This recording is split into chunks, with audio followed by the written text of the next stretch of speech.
Saludos jóvenes, les habla su profesor Aquiles Torrealba. Les doy la bienvenida a nuestro tema 1, donde hablaremos de la historia de la computación.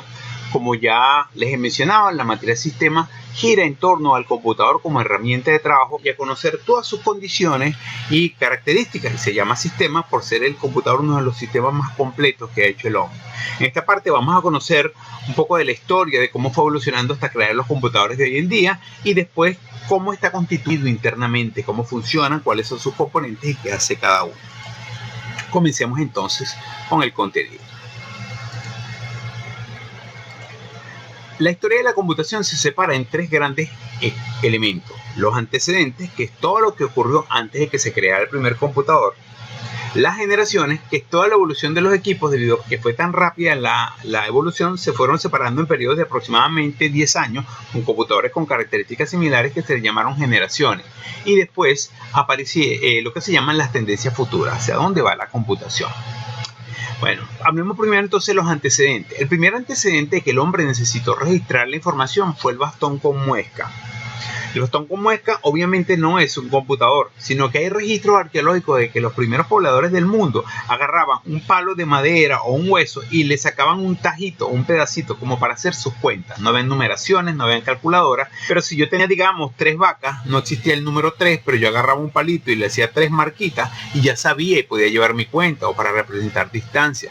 Es el primer indicio de que el hombre necesitó registrar información. Otro evento importante que se considera antecedente también son los sistemas de numeración. Las distintas civilizaciones como griegos, egipcios, los distintos pobladores del mundo crearon mecanismos para hacer las operaciones. El sistema binario basado en ceros y unos, unos basados en el número 5, otros basados en el número 8.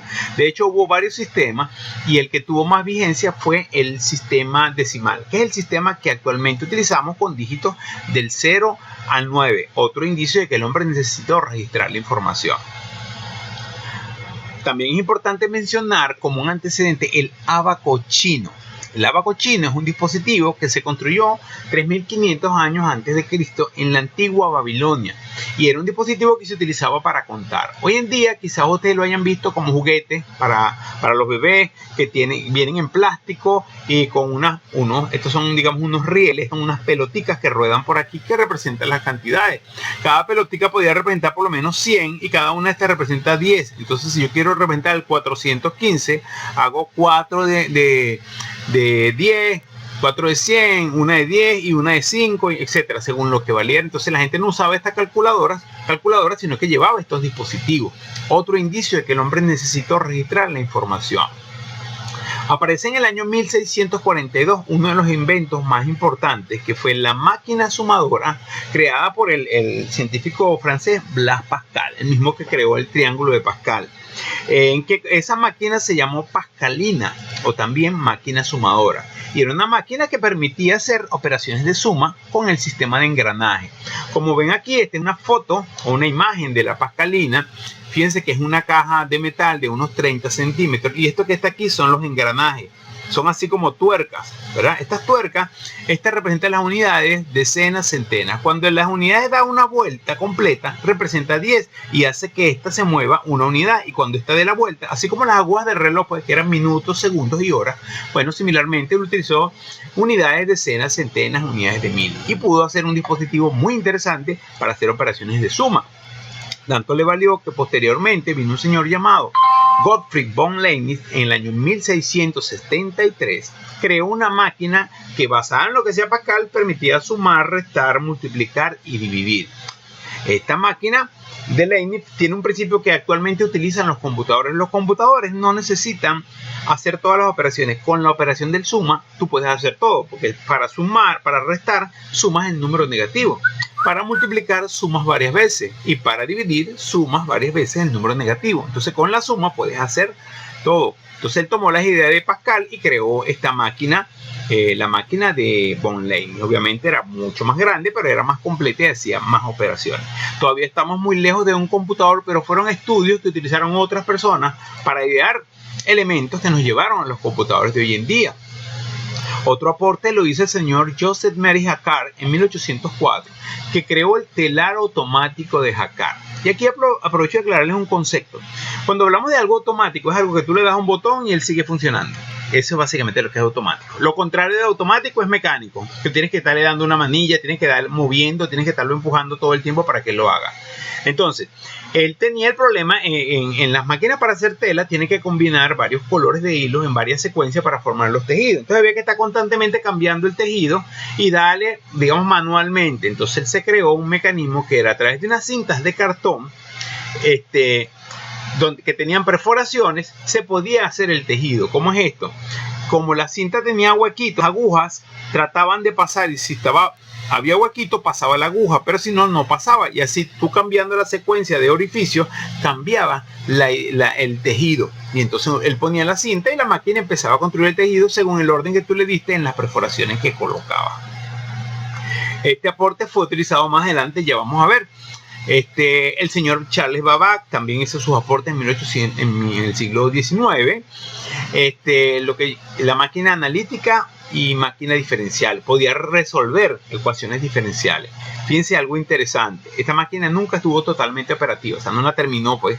Sin embargo, su aporte fue tal que la historia le da un espacio para que siempre ustedes buscan al señor Charles Babbage y la historia lo menciona como el hombre que tuvo esta idea de crear este dispositivo, puesto que recuerden que aunque la máquina todavía no es un computador, todos los inventores tomaban ejemplos de personas anteriores y fueron mejorándolo.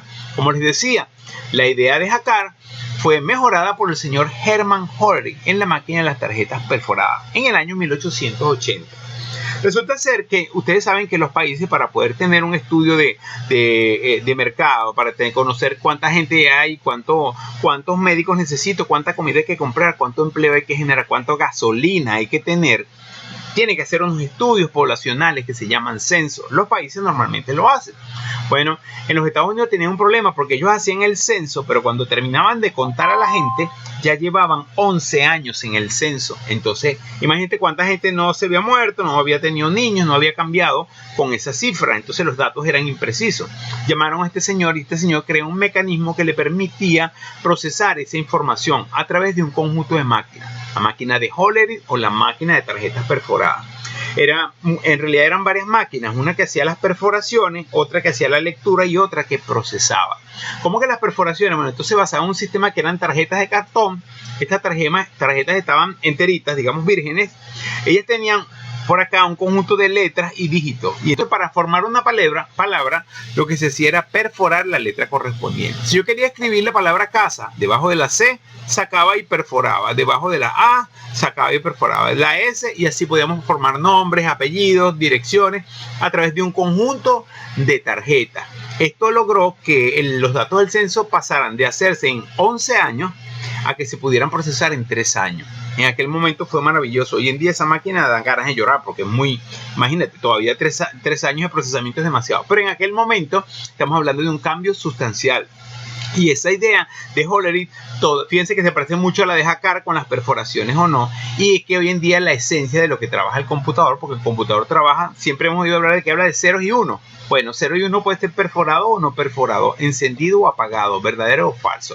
La posibilidad de tener dos estados. Ok, seguimos con el siguiente aporte, que fue el primer prototipo de computador, el Mark I, en 1931, fue creado por una universidad americana, pero se llama prototipo porque no era un dispositivo totalmente automático. Era una máquina monstruosa, si ven el salón ahí, las imágenes de la máquina, y tenía que estar varios operadores constantemente dándole la información. Por eso no era un computador, era un prototipo, una idea. Para que pueda ser computador, debe poder trabajar de manera autónoma. Entonces aquí donde surge un importante aporte que hizo un señor llamado John von Neumann en el año 1940, que le valió ser llamado el padre de la computación. Ahí está el señor Neumann. Bueno, chicos, ¿en qué consistía el programa almacenado? Fue la primera persona que se le ocurrió la brillante idea de pensar, oye, pero ¿por qué no guardamos la información en algún lugar? Las órdenes del computador, en algo que se llama el programa almacenado, en la memoria. ¿Okay? Entonces este señor se le dio la idea de que, bueno, yo en vez de tener una persona constantemente alimentando el computador, yo agarro mi programa, se lo introduzco ahí en el computador y él va a ir tomando las instrucciones de allí. Y eso valió que ya se pudiera crear por fin el primer computador. El primer computador electrónico, que fue llamado ENIAC. Creado en el año 1946, creo que en la Universidad de Pensilvania. Ahora, ¿de dónde sale ENIAC? Algunos le dicen ENIAC. ENIAC es un acróstico que se forma con las iniciales de las palabras que resumen lo que es Electronic Numerical Integrated Calculator, o sea, calculador integrador electrónico numérico, ENIAC. Ese fue el primer computador electrónico. A partir de aquí ya no hay antecedentes, ya lo que viene es generaciones de computadores, porque ya este es el primer computador. Sin embargo, yo les digo a ustedes el primer computador y se están imaginando un PC. Y eso está más lejos, señores. ¿Por qué? Estos computadores trabajaban con tubos de vacío. Entonces tenía la siguiente característica. Tenía 18.000 tubos de vacío. Los tubos de vacío, lo veremos más adelante, son como unos bombillos. Pero 18.000, ¿se imaginan? Ok. Aparte, pesaba 30 toneladas. Es como si agarráramos 6 elefantes, más o menos. ¿Ok? Y ocupaba 150 metros cuadrados. Es un apartamento súper cómodo, con 3 habitaciones, 2 baños, sala, como sea. Es grandísimo. 150 metros cuadrados, como 4 salones de clase. Y podía hacer 300 operaciones por segundo. En aquel momento eso era una velocidad sorprendente. Hoy en día provoca ponerse a llorar con eso. Eso no es nada.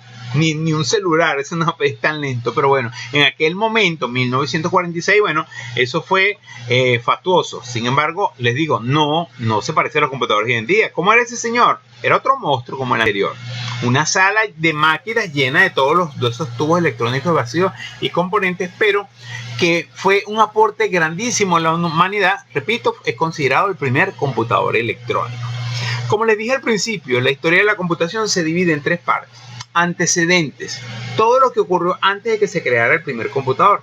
Después viene la segunda parte, que son las generaciones, que son grupos de computadores que tienen características similares y que llevan periodos de aproximadamente 10 años, etc. Y después hablaremos de las tendencias futuras. Entonces aquí cerramos los antecedentes y comenzamos a hablar de las generaciones. Una vez que se crea ese primer computador en 1946, hablamos de la primera generación de computadores, de 1946 a 1955.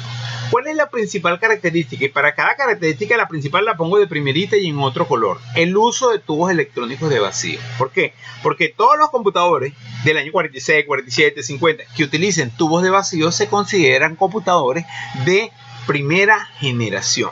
¿Okay? Esa es la característica diferencial.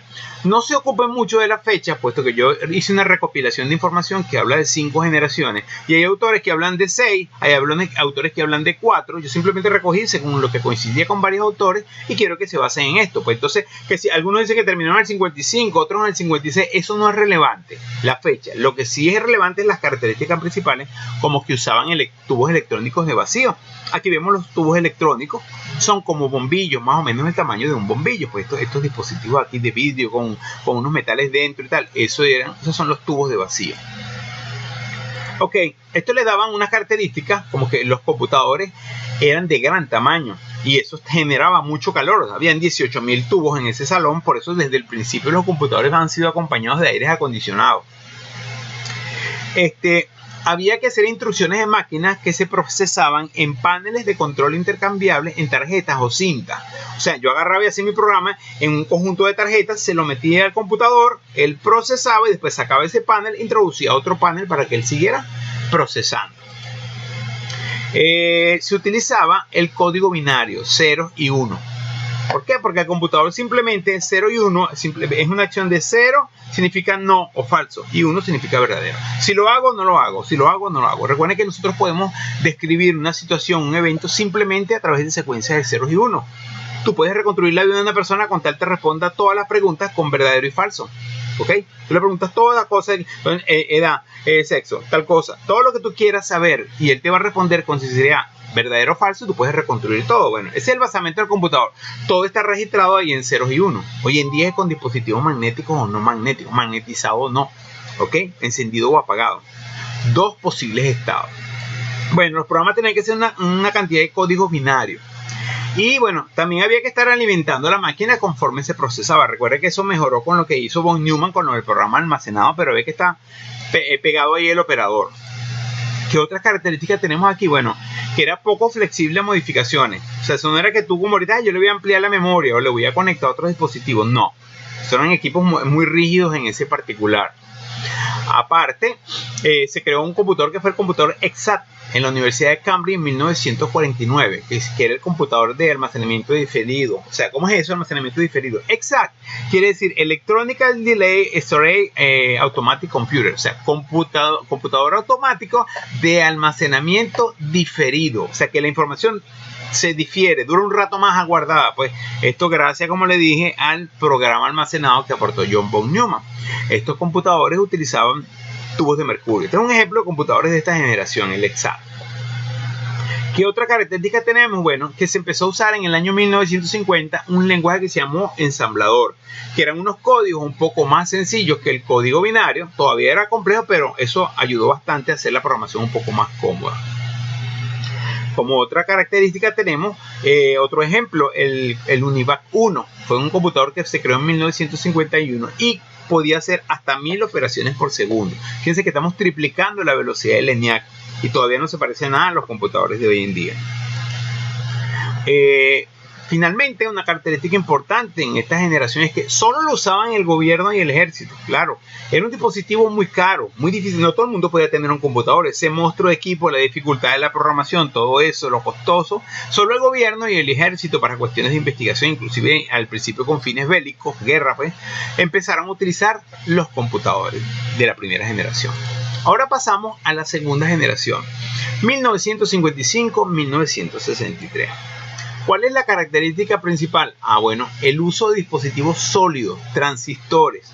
Los computadores generaban menos calor y eran más pequeños. O sea, yo sustituyo los tubos de vacío y ¿qué pongo? Los transistores.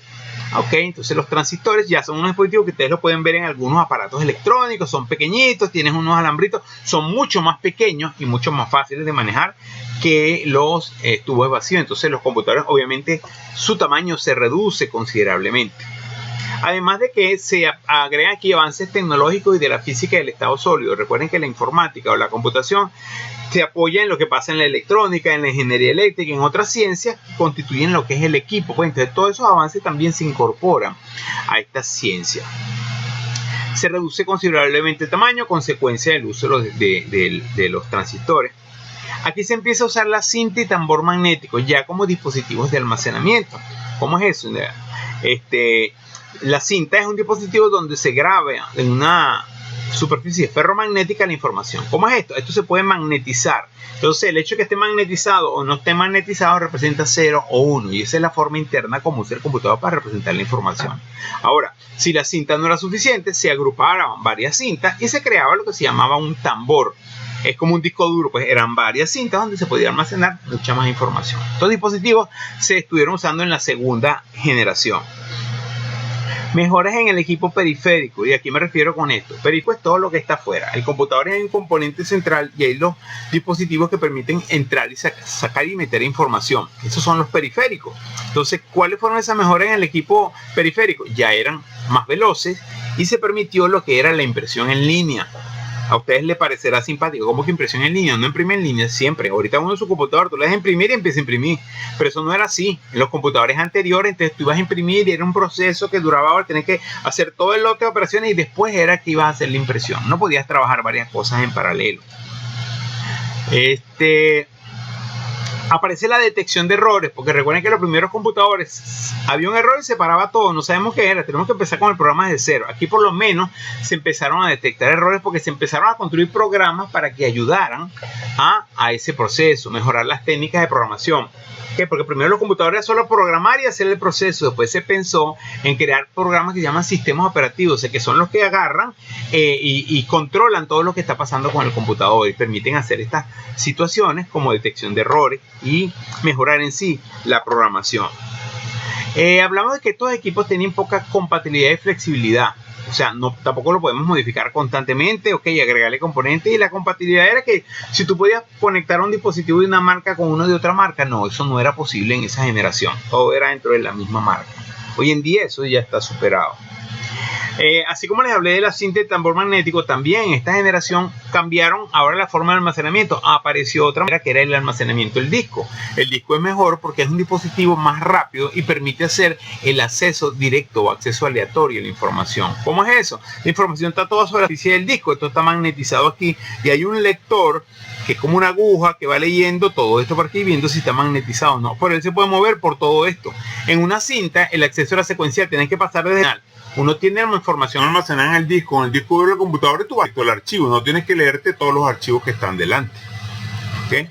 Entonces, bueno, este dispositivo se comenzó a utilizar en esta generación.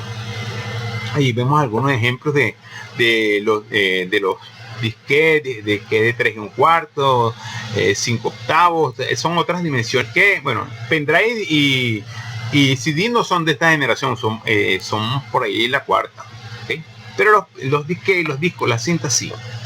Ok, tenemos que también como característica de esta generación se utilizaron las memorias en núcleos de ferrita. O sea, las memorias eran unas mallas rectangulares de hilos conductores de corriente eléctrica que estaban magnetizados o no. Entonces la memoria eran puros tubitos, ¿verdad? Puros hilitos que conducían corriente. Si está magnetizado representa un 1, si no está magnetizado representa un 0. Ahí hay un ejemplo, claro, eso era muy pequeño a los humanos, ¿okay? Eso era pequeñito, pero así se representaban las memorias. Como última característica de esta generación, tenemos que todavía solo lo usaban el gobierno y el ejército. Es en las próximas generaciones donde ya se abre el computador a otros usuarios. Y ya lo vamos a ver en la próxima generación. Vamos a hacer una pausa en esta presentación y seguimos en la próxima.